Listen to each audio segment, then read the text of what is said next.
Hello, everyone. This is Kelly Beard of KarmicTools.com, and this special audio to talk about the energetic support for pretty much March, April, May. We're past March. We're into April, but we had a little bit of lead-in I want to touch on just so you know what you've already been going through.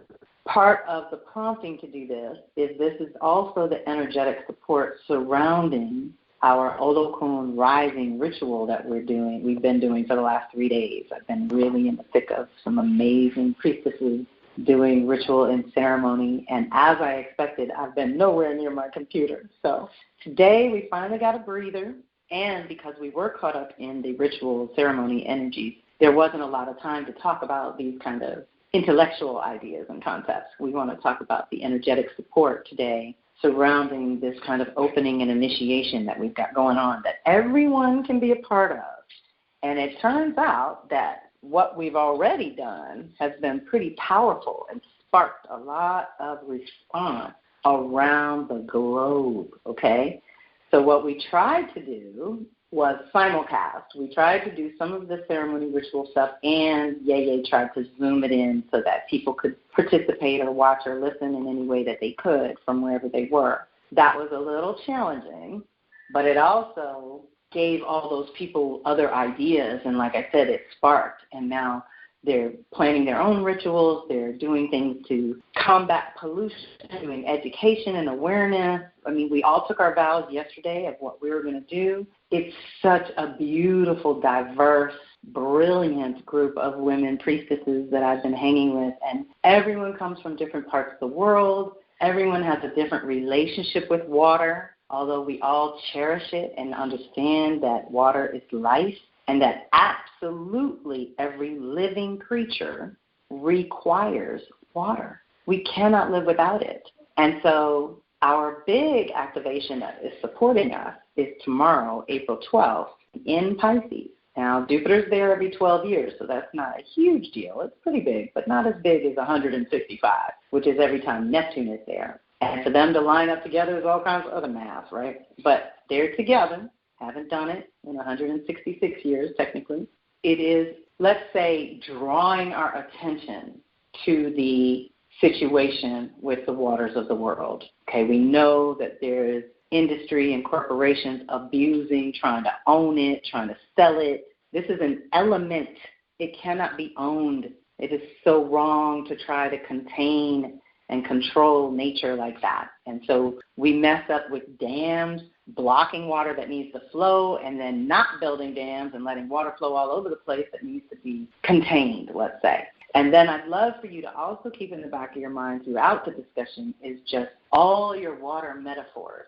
You know, that's our feelings and emotions. It's our energetic flow, our creative flow, our cash flow. It's flow, right? And we know for water to be healthy, it has to flow freely. It cannot be, well, let's say that stagnation causes problems. It's just never a good idea. We want to have that flow, right? So you want to think of it in a personal way, but also allow yourself to consider the social collective implications, because there is something you can do on your little micro level that will help our macro levels do better with water, whether that's conserving. I mean, it's been years that I've been in the practice of not running the water unless I'm actually doing something. I started that 25, 30 years ago. So I'm already in that good habit. But there's little things like that that you can do. There's also what we've talked about this weekend when you boil potatoes or anything that has leftover, you know, any veggies or anything that has leftover water, you can pour that on your plant safely, and you can use it other ways without pouring it down the sink, essentially, right? That's our point. So think of the little ways that you could make a difference with water, and understand that energetically we are so deeply supported for these changes, for the awakening first, and then the ability to make these kind of changes that are so vital to our life, you know, to life itself, right? So I do kind of want to go forward just a little bit, because Venus and Mars recently reset in March, just a couple weeks ago, in Aquarius, which tells me that this is a new cycle between the masculine and feminine. It happened in Aquarius, which has to do with our sovereignty as individuals and on a social collective level, because we're not sovereign if corporations are running the world like this, you know. We don't have a choice. We have to just take what they give us, and that's something we want to combat, let's say, in a certain way. So the reason I want to start with the Venus-Mars reset around sovereignty is because masculine and feminine is how we get anything done, and they don't always line up together the way they did. The other reason Mars and Venus are active and important to think about this year is because Venus retrograded in the beginning of the year in Capricorn, which alone says it's time to review and renew our roles and responsibilities and what we're actually building in our lives, right? And then at the end of the year, Mars is going to retrograde through Gemini. And so there's this little tag team thing going on where Venus hits it first and then Mars hits it. And that tells me, too, that the feminine, how we do our receptiveness, our responsiveness, our feelings, our essence, the invisible, the mystery, how to maintain, nurture, and protect life itself, the feminine, reset in a certain way. And then that allows Mars, which is who we are and what we want, it's our choices and actions. It allows that to shift because the values have shifted. So now we can make new choices. I don't know if y'all can hear that train, but it got us all day yesterday. So I do apologize.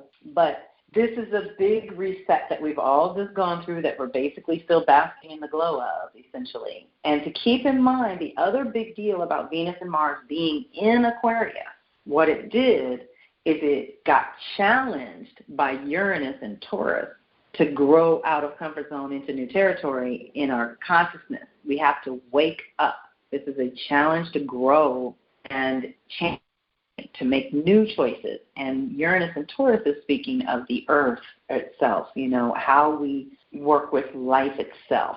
And so right now, Earth is going through some changes and an awakening herself alone. And so, of course, we have to adapt to that.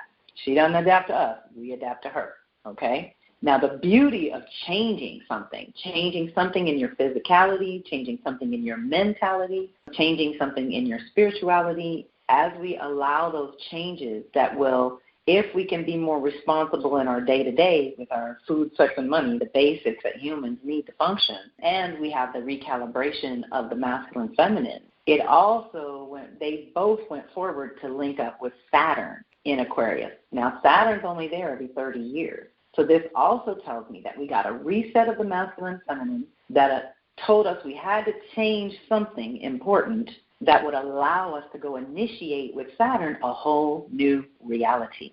So I need you to keep that in mind, that no matter how vast our challenges of pollution and degradation and disrespect that has been done by humans to the waters, that Mother knows how to replenish if we would just support her properly.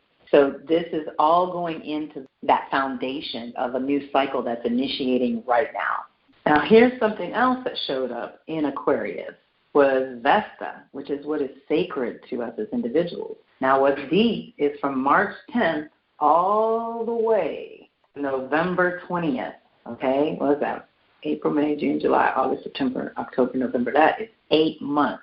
Vesta is renewing. That doesn't always happen. Vesta takes about 5 years to come back to a sign, but to retrograde there and to linger and create that 8-month process finally goes permanently into Pisces 11/20. So this sacred sovereignty is what I want you to integrate into any of your rituals or ceremonies or your prayer work that we have access to this whole year. It also makes the individual sacred. You know, there's this part of you that is a unique individual and that has something to contribute. And we need to not just make that important, but make it sacred and share it with others. Juno, the divine consort, and what we are deeply wedded to, or how we do commitment. In Pisces, also going to be there a long time and retrograde and not hit Aries until January of 23. So from 4/20, which is coming up, all the way to January of 2023, Juno is going to linger in Pisces, which says we need to be committed to oneness, compassion, faith, and it lends weight to our Pisces dynamic duo, right? So not only are we awakening our consciousness with Jupiter in Pisces to the mystery of life, to the waters of the world, to the sensitivity and boundary issues that are up for everyone. We got to recalibrate that so that we can be more healthy and balanced. Now, Juno, the commitment energy, is there. So we have more support than we've ever had. Like, if you're one of those people that doesn't drink water and has always had a hard time drinking water, this could be easier now. This type of energy, this energetic support can make all of that much easier than it's ever been. So that's why we want the awareness to expand. We want to share these ideas with the world, and I encourage you to share this with others of all walks of life, all backgrounds. You know, just because it's a Yoruba ritual and ceremony that we did this weekend doesn't stop there. This is about our world. And we have some additional support with Pallas in Taurus. Pallas is our strategic wisdom. It's our sacred feminine wisdom, right? It's the part of us, it's an intelligence, it's a genius. In Taurus, the genius of nature. So we know that we have different ways of mimicking nature to do things the right way. I'm telling you, Mother has a solution for everything. She has an answer for absolutely everything we would ever possibly need. We do not need corporations. We do not need them. We don't necessarily need government, but we need to honor nature. Nature is what is eternal and part of us. And so looking for that wisdom and allowing Pallas to connect with Uranus means we're awakening to our wisdom. We're waking up to our next level of consciousness. We're waking up to our internal world, you know. So there's more energetic support. Pallas is in Taurus from April 30th to July 4th. So it's about 2 months that we have this energetic support. Uranus will absolutely be there, and they will link up. Pallas also takes 4 or 5 years. All these ladies take 4 or 5 years to make it through the zodiac. And so to linger there is always special. The final one also feeds into our ritual and ceremonial work these days is Ceres in Cancer, which means the ultimate mother. And she'll be there April 15th to the 23rd, which means right now in May, she's in Gemini, awakening our consciousness to what feeds us, to what protects us, to what nurtures us. And so we're waking up to these new ideas and possibilities that once it goes into Cancer, hopefully we can nurture and develop and get better at our practices around water and conservation and education and all of that. It's going to be so powerful. Now, on top of that, I also like to talk about the moon. The lunar cycle works with our tides and our waters, the waters in our body and the waters of our world as well. So here's something else that we're getting into at the moment is coming from the Pisces-Virgo lunation right before spring equinox. We have this culmination and completion. But Virgo Pisces is basically the spirit in human form that we deal with on a daily, you know, again with that sensitivities and boundaries issues. It brings the culmination. It takes us back to the womb, to vision, to dream, to bring in that next level of consciousness, right? As we shift into Aries Libra, which is where we are right now, there's an initiation kind of energy to it because it's spring, of course, but it's also all about you, the individual, within the context of your relationships. And if you don't have a relationship with water, you are missing something important for your functioning. It's so vital. And like I said, for those of you who have trouble drinking it, there's so many tricks and tips. You know, I do fruit in my water. I do ginger. I do lavender water. It's all refreshing and delicious, and it wakes up your cells, and you feel really good. And then we have reports of people who don't drink it enough, and they get the swelling, and they have these issues, and things happen that water is the simplest solution to.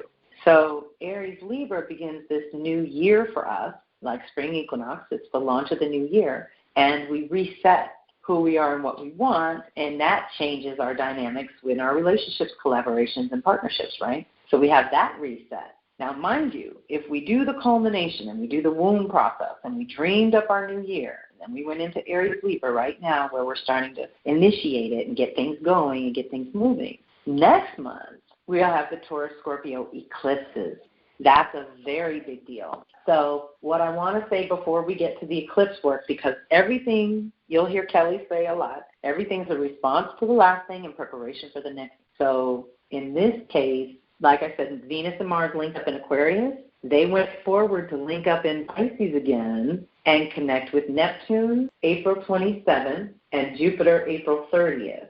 That's Venus and Mars together. So there's this powerful dynamic where they're, like I said, they're staying together through this little zone. They're going to start to separate after that. But to hit Uranus to wake up and hit Saturn for a new reality and then hit Neptune and Jupiter for a new truth and story and a new belief system, that's huge. That is all supported for your renewal at this time. Basically, if we look at March as a whole, it was all this that I just talked about. You know, it was the challenges to grow out of comfort zone into new territory and also initiate something new. All that feminine support was really powerful. But then April comes in and we get to dream up the new dream. We're dreaming the new dream, and at the same time, Mercury is going to retrograde in Gemini and go direct in Taurus. So we're moving toward a rewiring of our consciousness as well. And when it is Gemini-Taurus, and the way I've been describing it is last year, Mercury retrograded in all air signs, which awakened all these different ideas and possibilities and things we could do, different ways we could go with life and whatnot. Now, this year, it goes backwards in air signs and forward in earth. But think about it. Last year, we couldn't ground anything, couldn't plan, couldn't do anything earthy, right? It was all very air, dynamic and moving and uncontainable, uncontrollable. And now that's shifting to Mercury going backwards in air and forward in earth, which tells me this year we're going to start to build our foundations and our containers for those ideas that came up. We all had lots of ideas we could not implement at the time that we wanted to. And so now we can start building containers for those ideas, creating structure around those ideas. And then next year, 23, Mercury is going to go backwards in all earth signs. And I think that's when our real big new ideas will anchor. And we'll get a review and we'll get to really think about them, consciously. But like I said, everything's a response to the last thing, preparation for the next thing. So this is a process that is unfolding throughout the year. And then in May, when we have the Taurus-Scorpio eclipses, that brings the change in evolution. That is so huge. We have eclipses every year. So I always tell people there's always energy for change every year. We have eclipses twice a year. There's always energy for change that you can tap into. But what changes is for about a year and a half to 2 years, the eclipses fall in a certain sign axis. So at this moment, we have just come out of Gemini-Sag eclipses and are moving into Taurus-Scorpio eclipses. So the way I get people to kind of think about this and remember this is that 2012 was very similar to last year. 2012, Venus retrograded in just like it did in 2020, right when COVID hit. So there's this awakening of consciousness that happened back then, that when Venus went forward and retrograded in Capricorn by 2013, the year after 2012, what did you do? What did you ground? What did you bring into form? What did you commit to? What kind of roles and responsibilities did you choose consciously? And what did you build after that awakening, okay? So there's this zone going from Gemini-Sag, which is fire and air, so it's very mental and inspirational and more or less intangible, okay? But earth and water, very tangible. Now that we're moving into Taurus-Scorpio eclipses, the change is going to become physical and emotional. Where they were mental and spiritual over the last couple of years, now it's going to become very physical and emotional. So I need you all to really think about that and feel into that for what's best for you and your system and your needs. So the last time we had Taurus-Scorpio eclipses, like I said, was 2012 to 14. They overlap a little bit. Then you go back further than that to the cycle that's completed now is 2002 to 2005. And if you go back one more, 1993 to 95. Those years I just mentioned, along with 21 to 23, where we are right now, are the years that we have Taurus-Scorpio eclipses. So we have right now 2021 to 23. Last one was 2012 to 14. Before that, 02 to 05. Before that, 93 to 95. And if you can find any thread of continuity where the changes were physical and emotional, where they had to do with your food, sex, and money, or your power in any kind of way, is back up again. And so we have to make some new choices.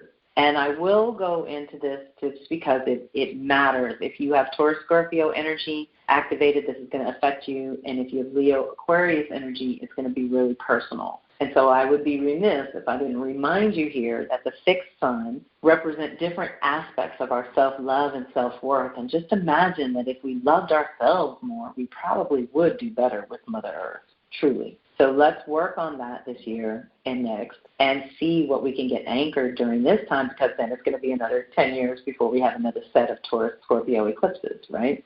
So Taurus is that self-love and self-worth that has to do with our physical security and creature comforts, kind of what we feel like we're worth.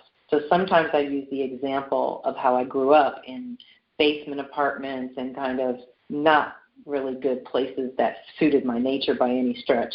And when I got older and moved out, I went straight for loft apartments and things with windows all the way around and high ceilings, because I was tired of being like in a cave. Well, the way I grew up was kind of like that. So that part of my Taurus feels worthy, right? It feels worthy of the creature comforts that are a certain level, and I don't like to go below that level. We all have that somewhere, and think of how many people sacrifice because they don't feel worthy. And then Scorpio is the self-worth and self-value of knowing you have any power at all, because think of how many people feel so powerless. So knowing that you have a connection to your own soul and feeling that power of God within you. You know, I also describe Taurus Scorpio as Taurus being the garden that Earth is, and Scorpio being the breath of God that breathes life into that garden, right? So they need each other. They need each other. And then Leo Aquarius is a whole different dynamic. Leo self-love has to do with your authentic self and who you really are and the light that shines from within you. That's why the shadow of Leo can be ego and different things that we have to work through our whole lives to find a balance, right? But think of how many people don't have their authentic selves in check, and so they mimic other people or they try to do things that aren't authentic, right? They want to look the part but not be the part, right? We want to be the part. So that's a certain self-love and self-worth that's up for renewal and change because of these eclipses. And then Aquarius is the self-love and self-worth of having an individual contribution. Everybody doesn't believe that they have a special, unique contribution, but I believe that if you're here, you have a contribution to make. And so digging for what that unique contribution, your unique perspective could be. And an example I use for that is astrology in my business, because in the beginning of time, that was kind of tricky. It took me some time to develop my own style and my own perspective and my own processes, right? But I went narrow and deep, and I went within and to figure out what I cared about, and that's how I landed on cycles and patterns. So I used to ask myself, who's going to pay me? There's all these astrologers out there. There's a million, and most of them do it for free. So why would anyone pay me? I had to come up with that unique perspective. I had to find that self-worth in the Aquarius department. So just know that there's so much change that's possible in the next year or two that is going to support you for years to come. Saturn's a 30-year cycle. Like I said, Jupiter's a 12-year cycle. Neptune's a 165-year cycle. The North Nodes and the eclipses are a 20-year cycle that moves in 5-year increments, so that's why at that 10-year mark we get the opposite. It's so powerful. So because of these eclipses, they're associated with the nodes, which are not really entities. They're points in the sky. But the nodes represent our life path and direction, and on a social level, it's in Taurus. So that's why we said the last time it was in Taurus was actually 20 years ago, in 2002 to 05. Those other years I mentioned, 2012 to 14 and 93 to 95, the North Node was in Scorpio. So another way that we've looked at this in my classes is how Scorpio years come up and we lose a lot. We release a lot. We do a purging and a purification. We let go, right? In Scorpio, we let go. Taurus wants to acquire. It wants to bring in. It wants to build. It wants to bring it to life. It wants to make something tangible. Whereas Scorpio is the conception point. Like we talk about Aries being the spark of life or the new baby, Scorpio is the conception. Seeds germinate in the darkness. So it's important for us to have that space to develop certain things. So right now, with the North Node in Taurus, the life path for social collective levels, and certainly anyone that has it in their chart, is to have this focus on the earth and our abundance and our, what's the word I'm thinking of? Oh, it's escaping me. But Taurus just brings up the gratitude. It brings up the value and worth of what you dedicate your energy and time and resources to. All of that's getting a renewal from 2002 to 2005. That's a whole 20-year cycle, so that's done. We're done. We're initiating completely new reality here, new life path and direction, new purpose and direction in that way. So what's happening while the North Node is in Taurus is that it's going to square Saturn, which is in Aquarius, which means the reality is being challenged to go out of comfort zone into new territory. And that's happening in April 25th, not too far away. There's this Saturn in Aquarius that's going to square the North Node in Taurus. A year later, Saturn will be in Pisces, and North Node will still be in Taurus. And so there will be a sextile, which is an opportunity, which means if we could get through our growth moment, we can get through these challenges to grow out of comfort zone into new territory, then when we get there, Pisces and Taurus allows us to dream up the new reality in a beautiful, beautiful way. As we move forward in this year, like it challenges Saturn, but then it's going to initiate August 3rd. There's a new, radical new beginning possible for our life path and for our relationship with Earth. So important to seed, okay? As Jupiter moves through Pisces, right, it has linked up with Uranus already in February in an opportunity to grow in our consciousness like we've been talking about and to kind of dream up a new way on Earth.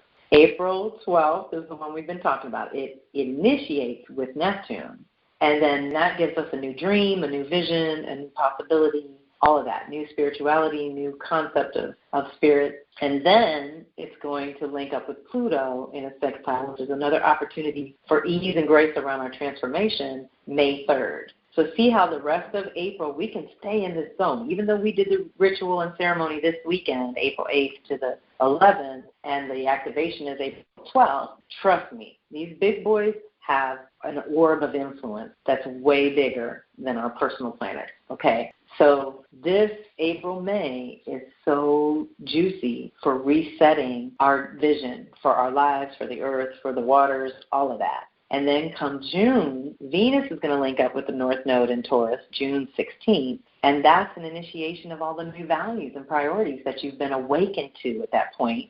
And the same day, August 1st, Mars will link up with North Node and Uranus. That's a cracking open, y'all. That's a huge cracking open. No going back. No going back, okay? We move forward only. And to link up with Mars, who you are and what you want, your desire nature, your actions, your choices, the sacred masculine, which I describe as the part of you that negotiates on your own behalf, gets your ideas in the world, and holds good boundaries. That is initiating a new path and direction. That's a 20-year path. With Uranus, which is liberation and awakening to a whole new, radically new day. Now, by the same token, 6 days later, August 7th, all of that is going to square Saturn, which means there are going to have to be some adjustments that we make in our physical, literal reality and how we do our day-to-day existence. So you can't sleep on this, y'all, and you can't sell yourself short by just doing one thing or a little thing. This is something that you're going to develop into a practice, into a regular awareness so that you do better with the elements, especially with water. Right now, that's our main focus for this month and for that Olokun rising ritual, which also, by the way, for anyone that feels like they missed out or they didn't hear about this in time or they didn't get to do it, we are going to make this an annual event. And in the process, Olokun rules the depths of the ocean, and like I said, that wealth and abundance that's down there.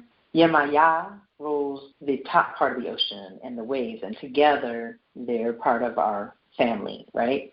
So we're going to have a day for Olokun, a day for YeYe, and a day for Oshun, who rules the sweet waters. So we have the ocean and the salt water, and then we have the rivers and the sweet waters. All the waters matter. All the waters have a role to play. All the waters count where our life counts, okay? So doing this dedication, doing these rituals and ceremonies, bringing people together, like we said, educating, making people aware of some of the challenges.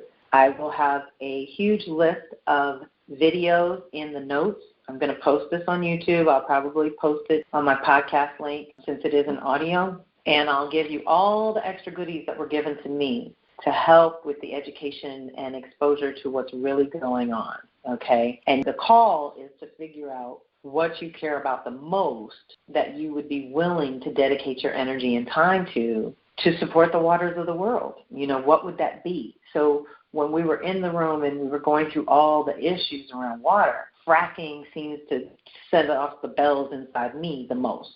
That's the one I want to stop yesterday. And so picking whatever moves you the most is where you want to start in terms of your water work. There's all kinds of things. There's the pollution. You know, when I lived in Florida, I went to the beach almost every day for 14 years. I always picked up the trash and did what I could wherever I was. I could never abide by walking past litter at all. So just go for the things you care about, that you can be sincere about, and that you can be consistent with, right? Even if it's the tiniest little thing. And, of course, drink more water. You know, we definitely want to work with the waters within our bodies as well. Now, I'm looking through my notes just to make sure that there aren't some little extras I would like to say, because I did do these seasonal overviews, and I think I covered everything other than, you know, like I said, there's this process going on that was kind of March, April, May, before the energies change completely, okay? Because May, June, there's some new movement happening that's bringing in energy we haven't had for 12 years or more. So that's the other reason why this is so preparatory for what's coming down the pike, that we should be aware, right? And recognize how, like I said, everything's a response to the last thing, preparation for the next thing, the energetic support that we have for the season. You know, there's layers to this. We're in spring, moving into Beltane, or the gate of power, the Taurus gate of power, in our hemisphere, I should say. In this hemisphere, we're coming to life. In the southern hemisphere, they're moving into fall and winter. And so wherever you are, though, water matters. Whatever you can do with whatever season you're working with is important and useful and relevant and helpful to the rest of the world, who we share this water, right? My additional notes say to weave your new story and awaken some untapped resources. We're doing a little bit of housekeeping and clearing around our intuition and old rhythms and routines so that we can feed a new vision. We're rising above our personal experiences and things and trying to get a greater perspective, right? So one of the water stories I told was how I came to really embody the gratitude for water when I first moved to Florida, literally. And that would have been 2005. So I've kind of been into this for a while now. I was sitting on the floor of my living room. I was in a second-floor apartment overlooking the pool, which was kind of like in a U-shaped courtyard type of thing. So when I looked out, I looked over the pool, over some trees, and over a river, or I should say Lake Seminole.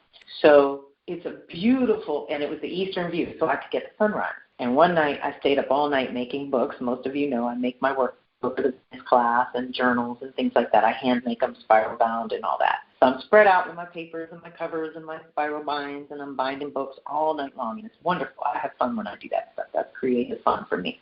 And the sun started rising, and it was like the first sunrise in the new place. And I felt like I was in a master suite, master bedroom in a mansion overlooking my pool. Like I couldn't see the sides of the U. I couldn't see the other apartments. When I looked out, all I saw was pool, trees, and lake. But people on the other sides of the U were looking at each other, looking at each other's balconies and things like that. I didn't have that. So it was so magical, and I was so grateful, and I felt like I had made a good move, you know, and that this was going to be a good place for us, and it turned out to be 14 years later, right? The next day, when I did get some sleep, I went to bed at sunrise and then got up a little later, had five-gallon jugs of water delivered to my door. Now, mind you, this was during the time that HBO, there's two white men that ran from one coast of Africa to the other coast of Africa to bring awareness to their water situation. And halfway through, they run into this little boy who might have been like 6 or 8 or something, but he was all alone in the middle of the desert, and they couldn't figure it out. And he had never seen white people, so he was freaking out. And they get together and they figure out that his parents had to walk 25 miles each way, which means 50 miles round trip, to gather water and bring it back. And they would leave him alone to go do that. Powerful, powerful. And here I am having it delivered to my door. So I told my child, I told my classes at the time, I'm like, you got to understand, if you are in a house where you can turn a faucet on and get some hot water, you are wealthy. You are already wealthy. You are already immersed in abundance that the rest of the world does not have the way we have here in America. So we have to be the most conscious. We have to be the most conservative. We have to be the most aware because it's so different here. than the whole rest of the world. Okay, everyone else deals with water differently. So that's why it's so important to educate and help people make the connection to how we do this and to really feel into your own situation, to know where you're coming from, to know what abundance is for you. Because if you can't feel it in the moment when you're receiving it, when you're in it, then you cannot magnetize more. Okay, you have to feel abundant. You have to feel worthy to magnetize more. And so that's where we're getting a huge reset with this Taurus-Scorpio energy, where we can reset our value and worth and the value and worth of our planet and resources and elements that are so necessary to life, that this is really going to be helpful for those who can be conscious of, take some steps to change their lives and do that kind of thing. We're totally supported to do this in a new way.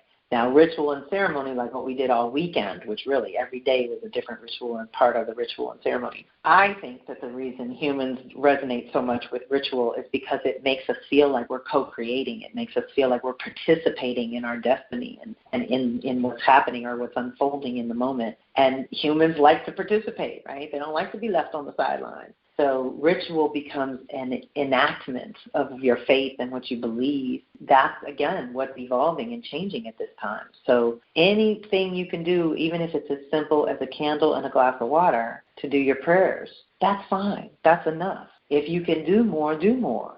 And if you can educate others, educate others. If you can share these videos and share this audio of the energetic support and these things that I'm sharing with you, share them. Because everyone can use the extra support around getting ideas on what they could do. I mean, we all got ideas from each other. Everyone thought of something different that the others hadn't thought of.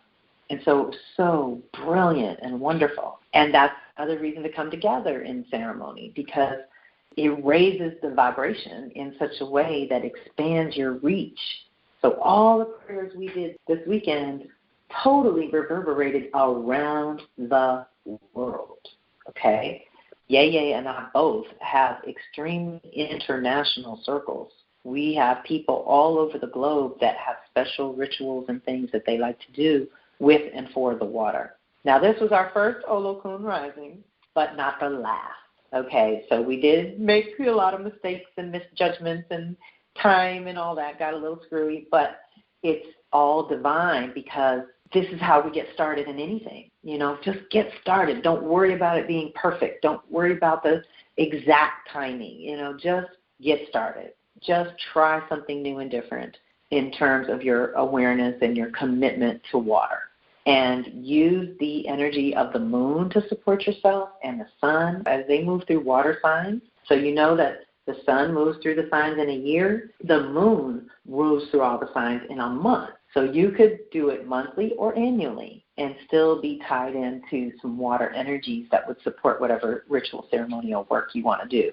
And, of course, you can reach out and ask me if you want some support around that. I can always help. And I think that's it. We don't need to make this long. I just wanted to touch base and let you know. Okay, so here's one more thing I should say, because for those of you who did miss it and didn't know what I'm talking about, the ritual, the reason it was 3 days is because the first day we go to the water to apologize for the transgressions of humanity, corporations in particular, that have disrespected and done so much damage, right? So we had to apologize for a whole day and ask for forgiveness for yourself, for your family, for your community, and the people of the world. And the next day, we had gratitude, celebrated and danced and played music and did all that. And on the third day, we made our vows of what we were going to do differently going forward, okay, and made our own little promises. So I think you can work with that. You can figure out a little something you can do. It doesn't have to be 3 days. It could be 3 hours. You know, it could be whatever you make it. But just to have that awareness. And like I said, check out the videos YeYe so wonderfully put together for all of us. I'll even include the couple of pages that has the apology to the waters and the plea to the waters and the vows, so that you have at least a little bit of a structure to play with. You can totally adapt it to your personal needs and beliefs. It is not etched in stone that it has to be done this way. It is just a guideline. But the essential part is to apologize, give gratitude, and do better in the future, okay? And that is about that. I am so grateful to my community and to our combined communities because, of course, YeYe and I are all melting together now in so many beautiful ways where these women and men from around the world that are so conscious and aware and want to help and contribute just like you. So let's use this support and know that you're not alone. Know that even if you can't think of something, you could raise your hand and we'll give you some ideas. It's all doable. It's all totally doable, and a little bit makes a huge, huge difference. Huge. It's really important that you just try one little thing to change one little thing, and what happens is you get happy with it. Once you change something and you see the results are brilliant, you want to change more. It's the way it goes. So your best, deep breath. Take yourself to some water if you can, and if you can't, do it in your bathtub, do it in your shower. Any water will do. Water is responsive and receptive, and there's only one water. So when you're dipping in this water, water is awakened around the world.